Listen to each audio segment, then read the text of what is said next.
കേരളത്തിലെ ആരോഗ്യ മേഖലയ്ക്ക് വേണ്ടി കേന്ദ്രം കൊടുത്തത് എത്ര തുകയാണ്? ഇപ്പോഴിതാ കേന്ദ്രമന്ത്രിയായിട്ടുള്ള സുരേഷ് ഗോപി കേരളത്തിലെ എംപിമാർക്ക് വലിയൊരു മുന്നറിയിപ്പുമായി രംഗത്തെത്തിയിരിക്കുകയാണ്. ആരോഗ്യ മേഖലയ്ക്ക് കേരളത്തിന് വേണ്ടി കേന്ദ്രം കൊടുത്ത ആ തുകയുടെ കണക്കുമായാണ് കേന്ദ്രമന്ത്രിയായിട്ടുള്ള സുരേഷ് ഗോപി ഇപ്പോൾ രംഗത്തെത്തിയിരിക്കുന്നത്.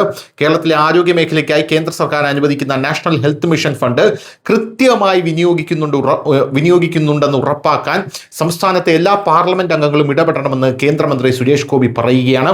രാഷ്ട്രീയ വ്യത്യാസങ്ങൾ മാറ്റിവെച്ച് ജില്ലാ വികസന സമിതികളായിട്ടുള്ള ദിശ യോഗങ്ങളിൽ വിഷയം കർശനമായി പിന്തുടരണമെന്നും അദ്ദേഹം പറയുന്നുണ്ട്. സ്വാഭാവികമായിട്ടും നമുക്കറിയാം, സുരേഷ് ഗോപി കേരളത്തിലെ ഒരേ ഒരു BJP MP ആണ്. ബാക്കി 19 എണ്ണം അവിടെ പോയി ഇരിപ്പുണ്ട്. ആ 19 എണ്ണവും ഇന്ത്യ മുന്നണിയുടെ ടീംസാണ്. അതുകൊണ്ട് തന്നെ കേന്ദ്രം ഇങ്ങോട്ടേക്ക് കൊടുക്കുന്ന തുക കേരളത്തിലെ ജനങ്ങളുടെ കയ്യിലേക്ക് എത്തണ്ട എന്നുള്ള ബോധമുള്ള ടീംസാണത്, അല്ലെങ്കിൽ അങ്ങനെ അതിനുവേണ്ടി പ്രവർത്തിക്കുന്ന ടീംസാണത്. എന്തായാലും 2025-26 സാമ്പത്തിക വർഷത്തിൽ കേരളത്തിലെ 14 ജില്ലകൾക്കായി കേന്ദ്ര സർക്കാർ 1200.92 കോടി രൂപയാണ് അനുവദിച്ചത് എന്ന് സുരേഷ് ഗോപി തെളിവ് സഹിതം ചൂണ്ടിക്കാട്ടിയിട്ടുണ്ട്.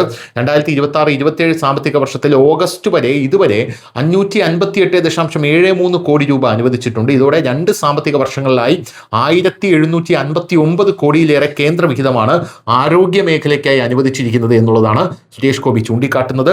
സാധാരണക്കാർക്ക് മെച്ചപ്പെട്ട ചികിത്സ ഉറപ്പാക്കുന്നതിനും ആശുപത്രികളുടെ അടിസ്ഥാന സൗകര്യങ്ങൾ വികസിപ്പിക്കുന്നതിനും മരുന്നുകളും മറ്റ് ആരോഗ്യ സേവനങ്ങളും ലഭ്യമാക്കുന്നതിനുമാണ് ഫണ്ട് വിനിയോഗിക്കേണ്ടതെന്ന് സുരേഷ് ഗോപി കൃത്യമായി വ്യക്തമാക്കിയിട്ടുണ്ട്.